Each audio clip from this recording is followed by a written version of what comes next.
Hello, gazers. It's Dr. Lee here. And I'm Dave from The Problematic Gaze. Before you listen to this podcast, we just wanted to let you know about our socials. We are at Podcast Gaze on Instagram and at Problematic Gaze on TikTok. Give us a follow where you'll find content relating to our chosen topic contained in this podcast. And don't forget to follow us and do leave us a review. They really help to spread the word of The Problematic Gaze. And please email us at theproblematicgaze@gmail.com if you have any thoughts on the podcast or you want to suggest future topics. In the meantime, we hope you enjoy the show. Welcome to The Problematic Gaze with me, Dr. Lee Arnott. And me, Dave Moore. Each episode, we take a piece of pop culture from the last 60 years and examine it through the problematic lens and ask the question, is it problematic? And if it is problematic, what does that say about society and culture then and society and culture now? And before we take a deep dive into our chosen topic, we'll look at the news events of the day and the TV events and the pop charts, just to put our chosen topic into context. Hello, Lee. Hello, Dave. How are you? Very good. Feeling Christmassy yet? Not really, but I am feeling quite excited because I have a BBC film crew coming to my house on Tuesday to film me for an interview for a DVD special feature, which is quite exciting. Okay, first and foremost, what are you going to wear? Might put my Merry Christmas outfit on. I'm not sure. I won't. I'm wrestling with it. I'm not sure where to pitch it, the outfit. Do I go full ball gown? Do I go slinky catsuit? Or no, I'm joking with the ball gown and catsuit. Just slightly. No, I shall be professional, chic, assured, a friend of the stars, you know. How exciting. Now, I'm guessing by your elusiveness, you're not allowed to tell us what it's actually for. No, I can tell you what it's for. I thought you were being enigmatic. Well, it's for a Blake 7 Blu-ray special box set, which is coming out next year. And they are doing a special documentary on my old friend Jacqueline Pearce, who used to play Servalan in Blake 7 and many other Hammer horrors and things like that, and lots of films in the 60s. And they've asked me to be a talking head on it. So I'm quite looking forward to it and have some old memories of Jax coming back. That's fantastic. That's fantastic. I had the great honour of meeting Jax once through you. What a fantastic lady. So I bet you're really looking forward to doing that. How exciting. TV crew. Yeah. TV crew in the house. Yeah. I always remember, obviously, in my previous existence as a TV director, going around to people's homes because they'd lent their house for a location shoot. I always remember going in to do the recce's first of all, and they were terribly excited that a TV crew was going to come and film in their house.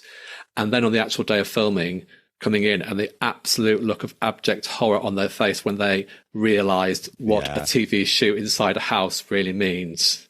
Means about 100 people traipsing in and out all day and hundreds of pieces of equipment being lugged in and out. So they went from being terribly excited to, have you finished yet? It's like, no, only another 7 hours to go. Yeah, I don't think it's going to be on that scale when they come to my house. Probably one man with a camera and a boom and an interviewer, I'm suspecting. No, that's very exciting. Have you done anything Christmas related this week? No. Next question? I have. Obviously, I'm asking you, but I'm getting it round to me. Okay, go on. It is the festive month in the problematic gaze. Go on. Get it out of your system. I know you want to. Yeah, last night I went to a play of The Christmas Carol. Now, it was one of those things that a friend calls you and says, do you want to go and see A Christmas Carol? This is like in October, and you think, oh, that'll be fun, won't it? It'll be all Christmassy by then. And then it gets to the date and you're a bit like, fucking hell, why did I agree to do this? Bothered. Yeah. Sit on the sofa in my underpants and watch I'm a Celebrity, you know what I mean? But we went, showed willing, and it was really, really good. It was a one-man play, which I was expecting to last for about an hour and 40 later. Was there an interval? Yeah, there was. Where mulled wine was served, so that was the saving grace. Now, I'm not trying to put down the man who did the show because he was very, very good. Really good, very engaging. You know, the story was great.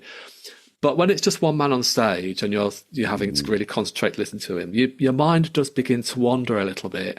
I was thinking about the podcast. I was thinking about what if somebody assassinated Donald Trump and J.D. Vance became Prime Minister? You know, all them things that just go around your head when you should really be concentrating on what you're actually looking at. Yes. But did you not fall asleep? No, I didn't. I think I might have fought sleep, I think, if I'd gone to that. And if I'd had mulled wine, it would have been a bladder problem. The whole second act would have been a nightmare.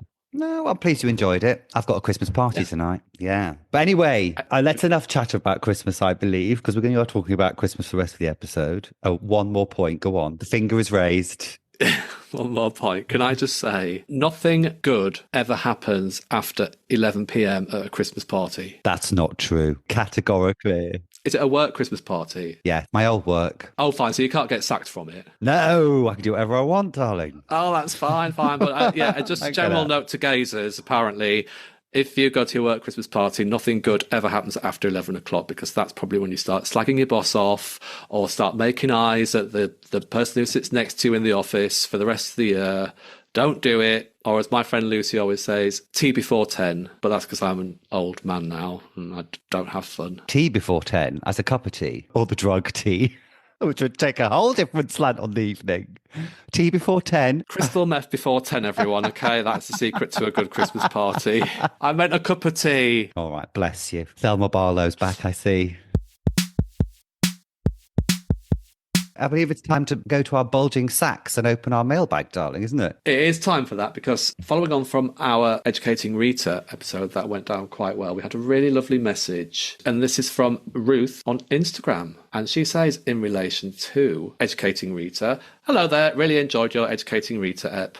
I was a student myself at the time, thinking I was it with my perm and polka dot dress with shoulder pads at various clubs in Leeds and Bradford. You can just see Ruth on that dance floor giving it some jip, can't you? Oh, fabulous. Yeah, I bet it was like dance club in Flamingos. I bet. She says, I'm so glad there was nothing problematic to discuss. I think the values in the story will never be in question. With the horrendous news coming out of Afghanistan reporting on the diminishment of choice and freedoms for girls and women, I felt both grateful for the opportunities I enjoyed and spitting mad for how there is no hope while this terrible regime is in power. A bit of a leap, I know. It's interesting that Educating Rita was written and directed by what were clearly decent men who respected women. Looking forward to your next step. Band-Aid feels like yesterday. Keep up the good work, you two, Ruth. So that's really nice, lovely. Isn't it? It's really good and really pertinent what she was saying about educating women in Afghanistan as well. So, the struggle goes on all around the world, doesn't it? Absolutely. But, and in America as well. Let's look at that, Thanks for that, Ruth. I'm pleased the episode resonated with you. That's really cool to hear. Obviously, if you've got any more comments, anybody else, please, and Ruth, obviously, if you want to again, darling, then please get us at the usual places. So I'm quite excited about today's episode because it feels like we are in the middle of a moving news story, as it were. And I thought, if anything, it kind of represents the ethos of this podcast and what we're about. It's this Band-Aid, because here's a song that was released 40 years ago, has been since considered increasingly, elements of it have since been considered increasingly problematic over the years. And especially in the last kind of 10, 15 years, there's been an awareness of some of the problems inherent in the lyrics of those first couples of recordings of it. And most recently, of course, it's been in the news because it's been criticised by Ed Sheeran, who declined to appear on it. It's been criticised by the British Ghanaian singer Fuse ODG for stereotyping African nations. And they've actually released a new version of it, which has lyrics changed. So I thought, here's something that was released then that speaks a lot about society and culture then, and it's been released now. And actually, it's released now shows the changes which have come across Britain in the last, 10, 15 years.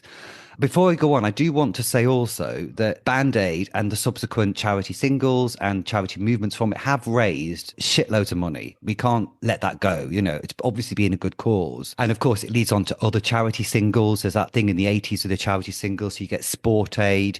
You get We Are the World. It's the famous, big American charity single. We have The Crowd in 1985, who record a single after the Bradford football fire. We have Ferry Aid in 1987, a recording of Let It Be after the Zeebrugge ferry disaster.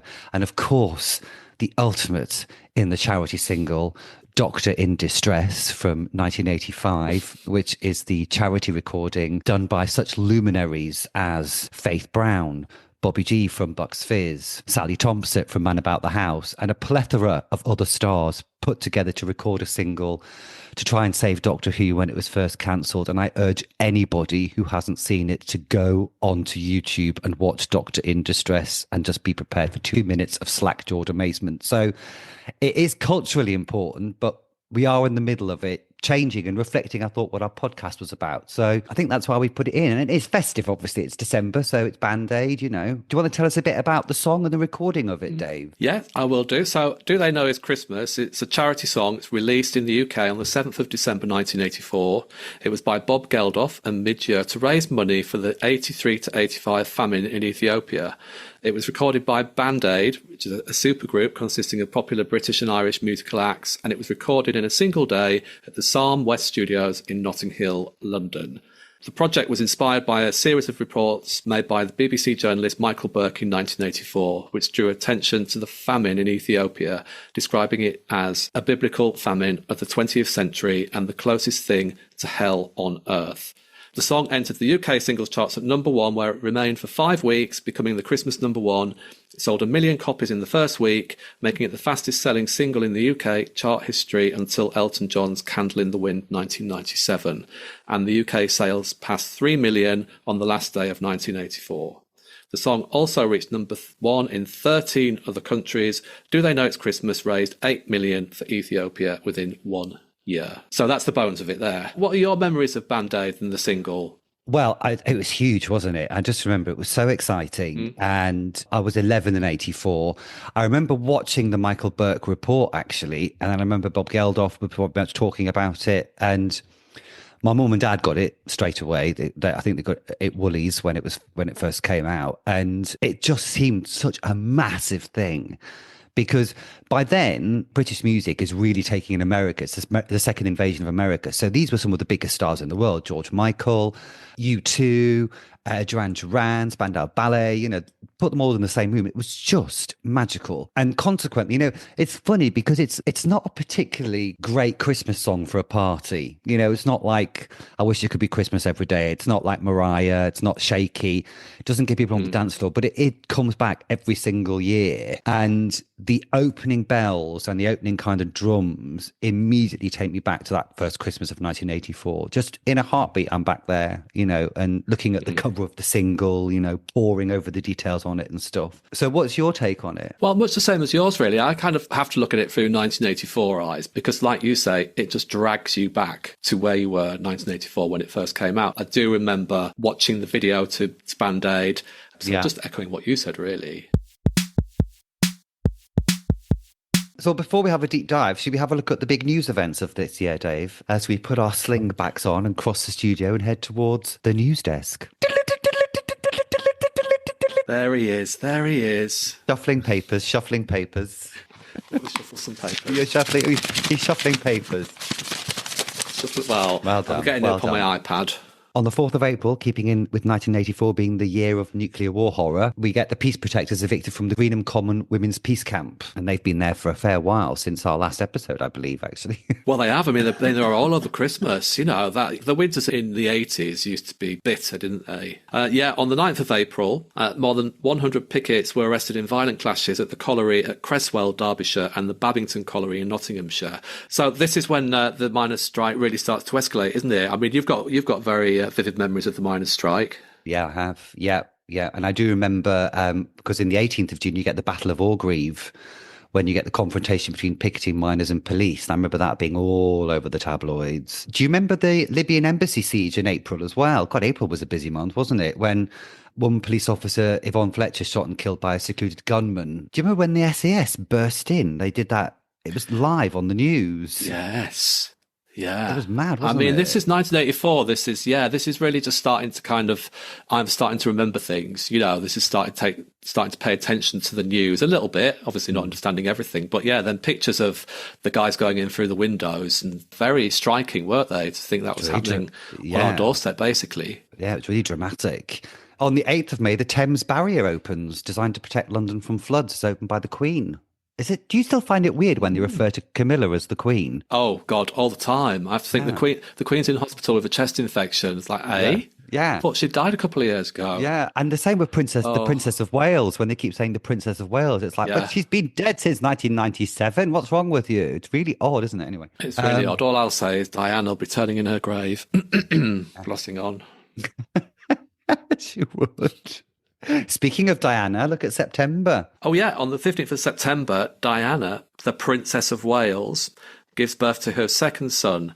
And then the next day on the 16th, Prince and Princess of Wales name their son Henry Charles Albert David, Prince Harry. I wonder what happened to him. Oh, don't know. We lose two giants of entertainment in 1984. In April, Tommy Cooper collapses and dies on stage from a heart attack during a live televised show, live from Her Majesty's. You watched that, didn't you? I do. I really remember it because it played out on live TV. I remember him vividly, mid-joke, just staring into space, and then I don't know if the screen went black or we saw him collapse. No, but then you saw a hand coming out of the curtain. Yeah, and everybody thought it was a joke, and everyone was laughing, and this hand was trying to come out to drag him back. Yes. No, he was on stage for 8 minutes because they thought it was part of the gag. He slumps to the ground.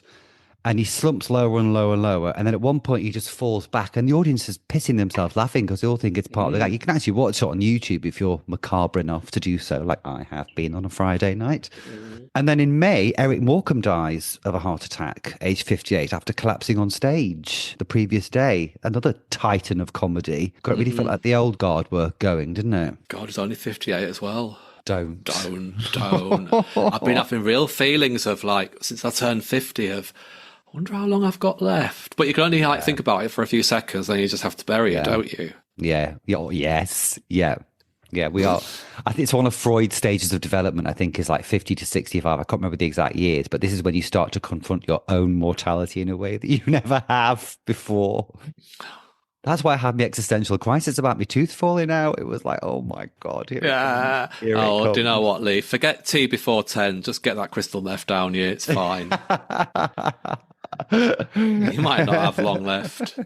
So in November, the 20th of November, British Telecom shares go on sale in the biggest share issue ever. 2 million people, 5% of the population of Britain, buy shares, almost doubling the number of share owners in Britain. This is the start of privatisation, isn't it? It's when all these public companies start to get turned over, because that's gone really well, hasn't it, everybody? Yeah, anyone who's tries to get a train anywhere will attest to that. Yeah. And on the 12th of December, in shocking news at the time, Bucks Fizz, the highly successful pop group, are involved in a road accident near Newcastle on Tyne when their tour bus crashes on an icy road after a concert. Bobby G, Cheryl Baker and Jay Aston escaped with relatively minor injuries, but Mike Nolan's in a serious condition. He never gets over that, does he, Mike? No. Never gets over it. God, I remember feeling incredibly guilty because obviously my hometown's 14 miles north of Newcastle, so I felt partly responsible. It was your fault. Oh my God. I knew it always was. It was. Talk of the playground, that as well. Your name was Mud. No wonder I've got persecution complex. So what we normally do is look at the TV landscape of our chosen year. But what we thought we'd do this time, is because it's Band-Aid and do they know it's Christmas, we'd have a look at what was on telly on Christmas Day. Because we've both got very vivid memories of 1984, sat there opening our presents. Were you a morning presents person or an afternoon presents person? I was a 3 o'clock in the morning person. And in fact, the first year, I think I was maybe 15 or 16 when I didn't wake up early. Now, I must have been earlier than that. Probably not, actually. My mother had been awake for 2 hours going, when's he getting up? When's he getting up? When's he getting up? She's walking back and forward across the landing really loudly, banging the bathroom door, trying to wake me up. But I think she knew that I was no longer a child. But yeah, were you morning?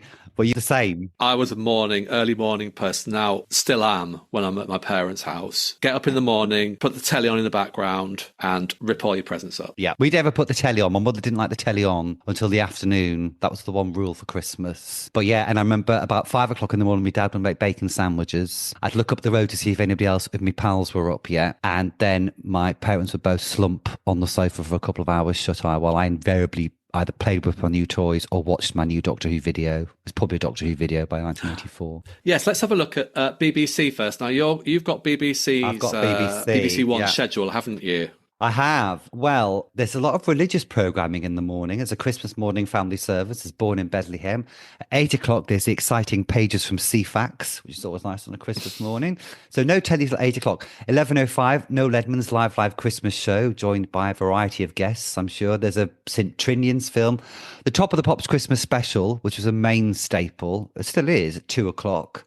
The Queen, obviously. Mary Poppins was the big Christmas movie. There's a Christmas blankety blank.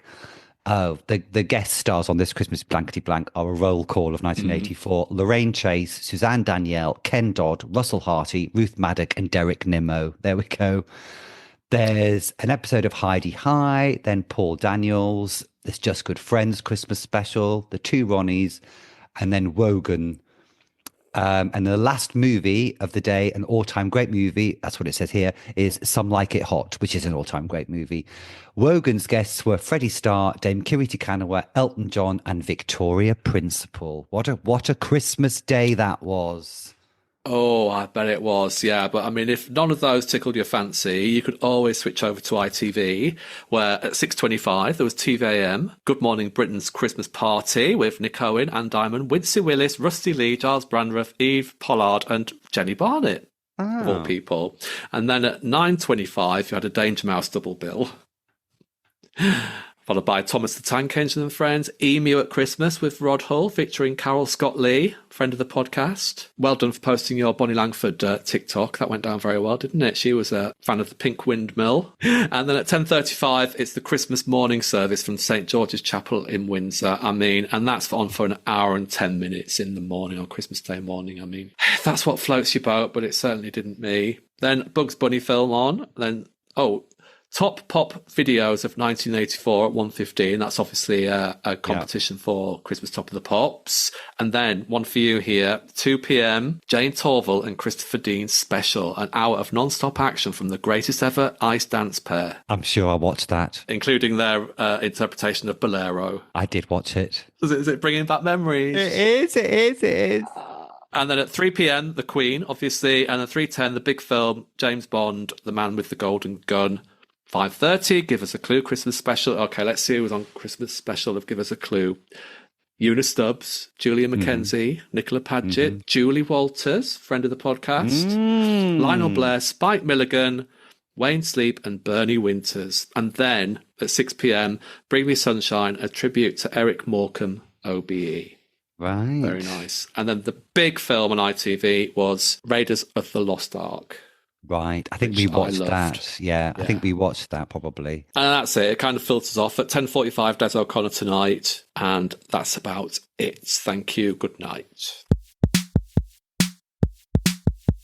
Should we have a look at the top 40 pop pickers and see what we were listening to the week Band Aid was released? I mean, we know what's going to be number one, but let's have a look at what the rest of the songs were floating around. Do you know what? I'm so excited. Why? No, that's the name of the song, number 39. I'm so excited. The Pointer Sisters. Yeah. I see what you did there. Very good. Wham! Number 36 with Freedom. Stevie Wonder, I Just Called to Say I Love You. Number 35. 33, Ghostbusters. Number 32, Shout, Tears for Fears. Caribbean Queen, Billy Ocean, number 31. There's some cracking songs already, isn't there, in this top 40? There is. There really is. Because remember last week, and we went through the top 40 for, 1983, and it was just full of a lot of old shite. Yeah, got a year later. This is just jam-packed. Yeah. Private Dancer, Tina Turner, number 30. Wild Boys, Duran Duran, number 29. It does take a little bit of a dive in the mid-20s, I have to say. It does. Let's gloss over number 22. Number 22 is Gary Glitter, Another Rock and Roll Christmas. Thompson Twins, Spandau Ballet, big names, I don't know the songs. Never Ending Story, Lamar at number 18. Number 13, One for the Christmas Party. Oh, Black Lace, Do the Conga. We've never had this much fun since the Birdie Dance was number one. I know. Let's skip back one to number 14 because that's a Stone Cold classic. I Feel For You, Chaka Khan. Yes, it is. Yes, Chaka Khan. Fresh, number 11. I love that song. I didn't realise it was 1984. Kool and the Gang. Top 10. I'm excited for number 7. Oh, sorry, I've just gone all of a quiver. He's back. He's back at the house. Shakey's back. Shakey's back. You know it's a good day when Shakey's back. Teardrops by Shakin' Stevens. I don't know the song, but I don't really care because he's just here and his little face is looking back up at me. Yeah. Shaky. Eurythmics, Sex Crime, 1984. The Riddle, Nick Kershaw at number 8. Eurythmics were number 9. Oh, number 5. Care to elaborate? Like Virgin, Madonna. Did I ever tell you when I did a karaoke like Virgin on a table in a Stockton working men's club? How did that go down? Not great, but I was really drunk, so I didn't care. Oh, I just that was in God. the days where I was brave and Did you ironic. did you picture yourself doing it like Madonna did it at the Video Music Awards that year when she's riding around the stage in that like wedding outfit? Was that in your head at the time? No, it was It the was Blonde it Dor Ambition was it version where Oh, I thought you were going to say the Dorian from Birds of a Feather version. No, it's the Blonde Ambition version where she masturbates on a bed. Okay. But oh God. But in reality it was the Dorian from Birds of a Feather version. In reality, it was Dorian from Birds of a Feather. Crashing on. We've got to mention number 4. We all stand together, Paul McCartney and the Frog Chorus. And Boom, in my boom, boom. yeah, in my school choir, we went to some inter-school championship in the Northeast, and we did a version of this, and I got the solo, "You'll get it right," for the frog in the middle. I was thrilled. Sorry, I thought I heard Cilla Black in the background then for a second. Cheeky bastard. Voice of an angel. Beelzebub. Yeah, top 3. What classics? I mean, come on. Number 3, The Power of Love, Frankie Goes to Hollywood. You know what? That brings a tear to my eye when I hear that. It's just Does it? so beautiful, isn't it? Yeah, It's by a bunch of gays as well. I know. I know. Speaking of a bunch of gays, last Christmas, Wham! Well, one gay, One half. one half of one gay halflet. Last Christmas, of course, brilliant song. I mean, that's just come in the charts this week, actually. And George Michael says he's gone on record many times saying he was very happy not to have the number 1 spot because Band Aid was number 1. And I think they also Wham! Gave all the profits from this Christmas to Band Aid as well, which was really lovely. George Michael was so nice. You know, he was such a good-hearted soul. Oh. And of course, number 1 is Do They Know It's Christmas, which is what we're going to be talking about in this episode. So what a great top 40, Dave. Okay then, so to the matter in hand, Do They Know It's Christmas by Band Aid. Where should we start with this, Lee? It's a good question, actually. I think we should probably just dive straight in with the main issue with this song, which is the accusation of, now this might get a bit technical and a bit heavy, but we're going to try and keep it light as possible. Mm-hmm. And it's the charges of the white saviour being labelled at Band Aid, which is one of the reasons why it's controversial. And to briefly put my history hat on, it's the idea that white people have a responsibility, inverted commas, save people of colour, often in the developing world. And the problem with it are numerous. There's an assumption, negative assumption behind it, that these desires to help are often a desire more to feel good about themselves as opposed to actually a genuine desire to help. And they're basically steeped in imperial and colonial history. So what happens, again, history head, if we go right back to the beginnings of the English Empire before it becomes the British Empire, the first thing that England does in the late Elizabethan reign is to start to colonise Ireland. And the first language that's being used about the Irish people are that they are barbaric, they're uncivilized, that we can help them, we can raise them to something better. And that's the narrative that is still applied in lots of ways. They're backward, blah, blah, blah. All this kind of negative stuff becomes kind of writ large at this point in our history. Then when the English and then British Empire starts in Canada and North America, it's exactly the same language is used about the indigenous populations there. When we get to the African expansion of the empire, it becomes this thing about, and it's tied up with Christianity being taken to Africa. So we are educating them about a better way of life. We are obliterating all their old religions, etc., and enforcing our view, obviously stealing and plundering. And within that whole empire starts to become these ideas and stereotypes about people of colour and people from foreign lands, that they are less developed, that they are not as civilized as us, that they're barbarians, that they're all this kind of negative stuff which carries on. And so the white saviour complex is kind of tied in with this because it still speaks of the ostensible desire to help, to elevate, to to make better, to civilize, to bring our culture to your culture, that kind of thing. It's all gone horribly wrong for various parts. And you see it in lots of movies. 12 Years a Slave is a good one, where Chiwetel Ejiofor's character is actually rescued by the Brad Pitt character. To Kill a Mockingbird is seen as some kind of racial step forward in America, but actually it's about a white man helping a black man, but it's the white man's story. So it's a really common trope. And one of the criticisms leveled at Band-Aid is it just kind of perpetuates this. And there's also this sense of like charity tourism, where people will go and have their photographs taken with lots of black babies, that kind of thing. And it all kind of feeds into this. And what these stereotypes do, which underpin this, sorry, I'm really going on a bit. What these stereotypes do to underpin this is they keep this idea of the Africa and the people in the different countries of Africa as kind of infantilized, or that they're negatively stereotyped. They're still developing. The idea of the developing world. If you go to somewhere like Lagos, it's a huge bustling city. So one of the reasons this song gets people's goats is it still kind of perpetuates this myth of the white savior, if you like. And it's only really in the last 10, 15 years that as a country, we've started to have conversations about this. And I think it's really important that we are open and honest about these conversations, because it's possible for this song to be two things. It's possible for it to be a great fundraiser and a magical moment in time. At the same time, it has got these problematic elements, which if we are a mature country, we should be able to discuss, reflect on, and then move forward. But instead, it just gets shouted down. So that's really the kind of thrust of the main criticism, I guess, of this song. What's your take on it? Can I I spoke for a very long time there. Yeah, please do. That's okay. That's okay. That's all really interesting. It's all very pertinent and relevant. All I would say to counter that is I'm not denying any of those experiences, and this is what happens. But like you say, this has only kind of come to the fore of the conversation in the last kind of 10 or 15 years, hasn't it? Now, what I would ask in balance to that is, in 1984, news reports from around the world, becoming more sophisticated. They were reaching a lot more people.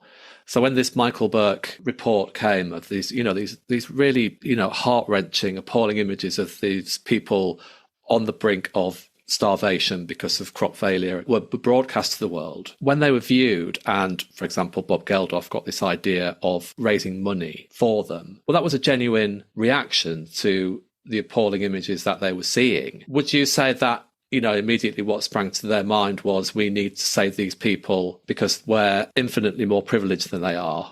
We live in an environment where, in a capitalist society where, people can profit and prosper, and these people out there are literally can't even grow food out of the ground and are starving because of it. Are you saying that there's something inherent in all of us in the Western world that we want to reach out and help these people? And are you saying there's something wrong with that? No, I'm saying neither. The worst charge I think you can level at Band-Aid, the initial, is that it's just a bit insensitive, but it's insensitive because now we know better. And so it's an insensitivity born of its time. I think it's an inherently good project.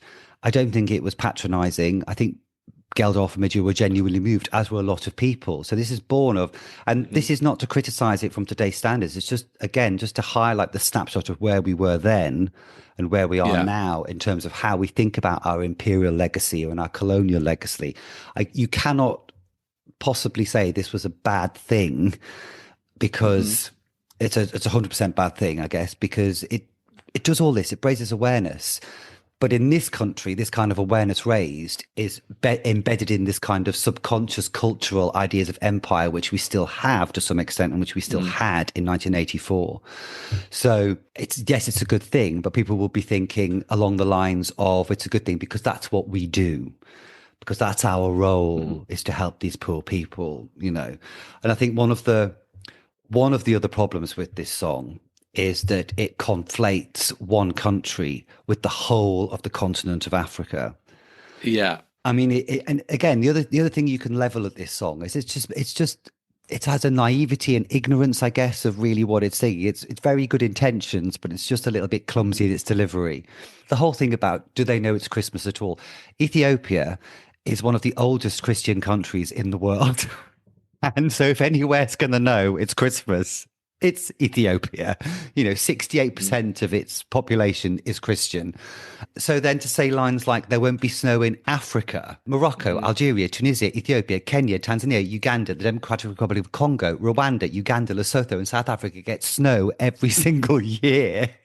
So again, there's just this ignorance and there's this conflation of one country equals the second biggest continent on earth. But again, that's just born of, and as we've seen when this song's been re-recorded, all of these things have been ironed out or excised or erased, or adjusted. So again, the worst charge I'm leveling at this is that it's good intentions just reflected really clumsily, and which have looked more clumsy as the years have gone by, I guess. Well, as it is with a lot of things, isn't it? Absolutely. What do you think if there was a similar situation that arose in Ethiopia today and people here wanted to help in the entertainment industry? What form do you think that would take? Do you think that today would be an anxiety to do anything because of the charges levelled at the colonial saviour? No, I think, if you did something like a concert, you can still do that. If you did TV stuff, I think it goes back to Audrey Hepburn visiting African children. I can't remember which country she was in, but it's just that Jerry Halliwell doing it, Princess Diana doing it, cradling a little black baby that's got flies on it and stuff. One of the problems with those images for African countries in which they take place is they just present an image of a particular time in a particular place, and often don't reflect the wider, vibrant, booming countries that a lot of these African nations are. So I think certainly if you were a celebrity, you wouldn't be doing those kind of comic relief trips anymore, because they're just the optics of them are so kind of questionable these days. One other criticism of the song is that it does kind of otherize African nations and African people. Lines such as "Tonight, thank God it's them instead of you." We talk a lot, if you're talking about racism, if you're talking about discrimination, it's the othering of the other.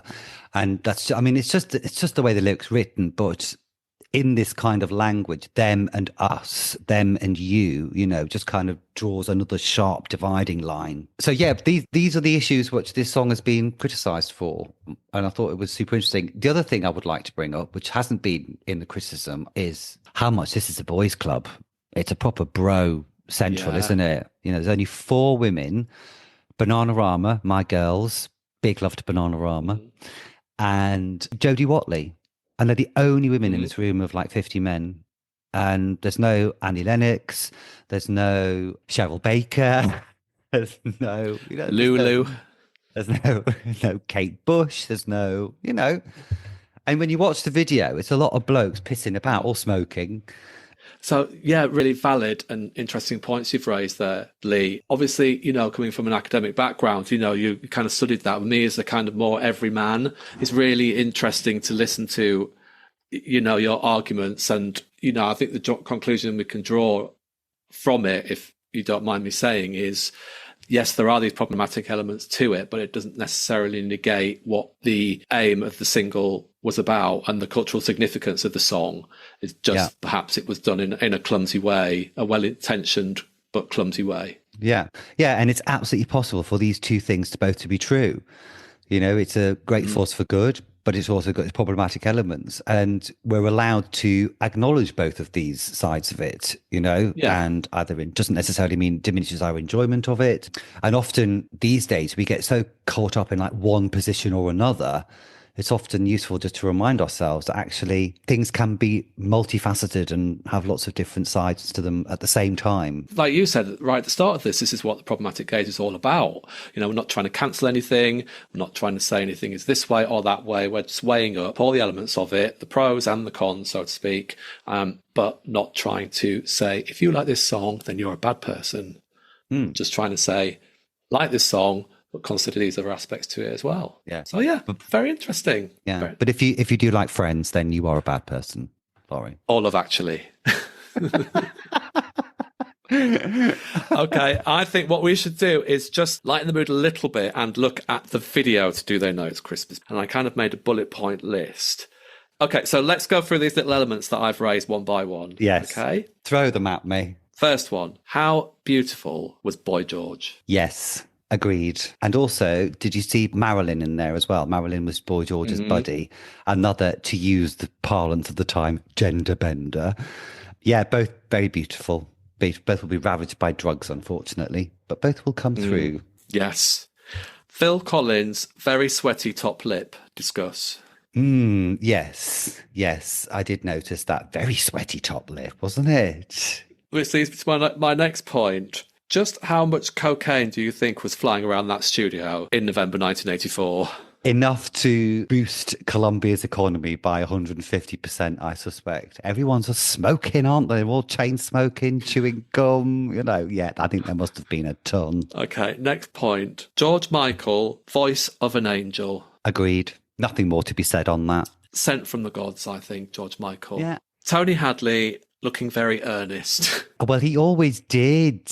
He always had a really dramatic face when he sang. Do you not remember the kind of, he's so overexpressive with his face, wasn't he? I think it's because he's got a little mouth, so he has to really overcompensate by going all Phil Cool. Okay. Sting looks about 12. And it's gorgeous. Next. This is like flicking through the pages of Jackie, isn't it? 1984. Yeah. Oh, gorgeous. Oh, he's my husband. He's going to be my husband, him. Yes, I've just put Bono being Bono. I don't quite know what I mean by that, but Bono's just being Bono in it. Yeah, he's Bono, isn't he? That's the line that got changed, that tonight, thank God it's them, it's you. That's been written out of this one. That's the point I was going to make before. Tonight, thank God it's them, for you no longer exists in the new versions, precisely for the reasons I was talking about. Okay, Bananarama looking very bored. Yeah. Well, Bananarama always looked bored. That was their stick. But as they have said, what a boys' day out it was. I had to look up who Jodie Watley was, which is very bad of me, but I didn't realise that she was, amongst other things, she was kind of in several bands and stuff, but she was in Shalimar's Night to Remember. Yes, she was, yeah. She was kind of one of those names that never quite pushed through properly, but had a good following and did lots of stuff, yeah. Paulie Yates makes a feature in this video, obviously, going around there, hugging babies and just generally getting busy with it. Yeah.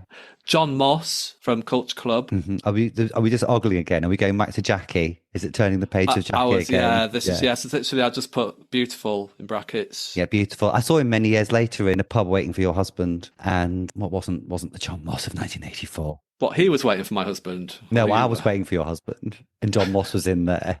Yeah, I got your husband with John Moss from back to Jackie. He's my husband, he's not your husband. I'm going to bedrooms looking at my catalogue pages. So, Dr. Lee, that was Band-Aid. Do they know it's Christmas? What are we going to be talking about next week? Well, next week we are staying in 1984. And we're staying with the Christmas theme for our festive December special episodes. Episodes in December with the Christmas theme. I'll get him. Special episodes. And we are going to be watching the children's BBC Christmas pantomime from 1984. Now, if you're of a certain age, it's on YouTube. I recommend you go and watch it. It's 45 minutes of your life. And it is all the stars you remember from telly back in the day. So yeah, that's what we're going to be doing next week. You can say, oh no, it isn't. Oh yes, it is. No, you can say, oh no. Oh, sorry, yes. Hang on. God mighty. Can we get Jeanette cranky? Oh, go on, do that again. Oh no, it isn't. Oh yes, it is. And repeat. Yeah, so that's what we're doing. I'm a little bit concerned about you going out this evening to this Christmas party because I've just got an idea in my head about what you might be getting up to. Can you just reassure me that you're going to be a good boy? Because Santa won't be happy and you might get a lump of coal instead of a bag full of presents. So be good. It's really weird because no matter what I do, Santa always thinks I'm a good boy. That's because you corrupt Santa. When he comes down your chimney, God knows what beholds him. Not a mince pie and a glass of milk, that's for sure, love. I saw Mummy, it wasn't Mummy, it was me, kissing Santa Claus.